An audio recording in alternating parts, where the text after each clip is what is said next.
Now, the Chinese are going to drive a hard political bargain here in Copenhagen, but they have other ways to ensure they'll be the global leader in the new low-carbon economy. Nothing agreed here can be put into practice without green technologies such as wind turbines, but those can't be manufactured without elements known as rare earths. China produces 95% of the world's supply of rare earths, but there's an environmental cost. Mining and processing is poisoning the land. Our international editor Lindsay Hilson travelled to Baotou. It doesn't look very green. Rare earth processing in China is a messy, dangerous, polluting business. It uses toxic chemicals, acids, sulfates, ammonia. The workers have little or no protection. But without rare earth, Copenhagen means nothing.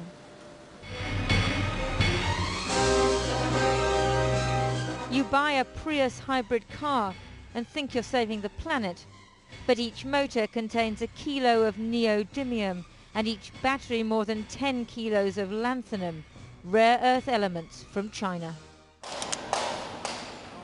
Green campaigners love wind turbines, but the permanent magnets used to manufacture a 3-megawatt turbine contain some 2 tons of rare earth. The head of China's Rare Earth Research Institute shows me one of those permanent magnets. He's well aware of the issues.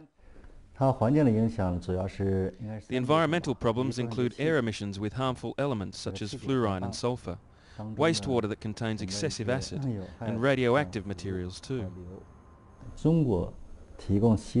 China meets 95% of the world's demand for rare earth, and most of the separation and extraction is done here, so the pollution stays in China too. The authorities gave us a DVD of Bio and Urbo in Inner Mongolia, where most of the world's rare earth is mined along with iron ore. They wouldn't let us film it ourselves.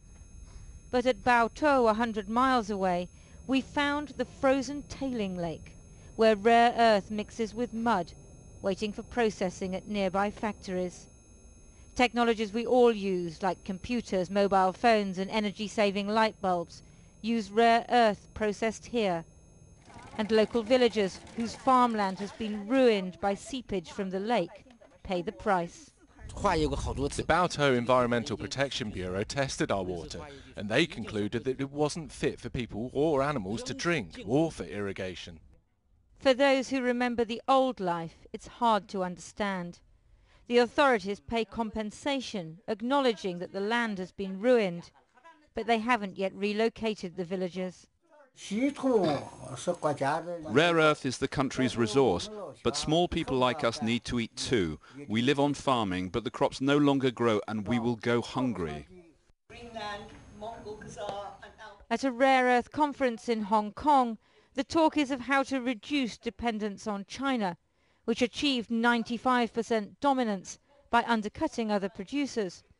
If the purpose is to lower our dependence on foreign oil, and all we're doing is asking that we put hybrid cars on the road that need Chinese rare earth materials, aren't we just changing, intertrading one dependence for another? High on the frozen steppe of Inner Mongolia, a huge wind farm. China's aiming to be the world leader in wind energy.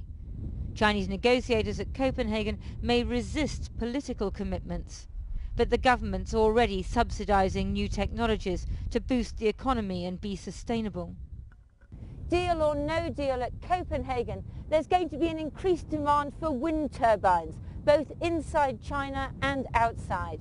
But what the Chinese want to ensure is that they're not just providing the essential raw materials, the rare earths, and doing the manufacturing, but that they also have access to the most advanced low-carbon technologies. We were shown plans for what they're calling the Silicon Valley of rare earth, a high-tech industrial park in Baotou to attract international investors.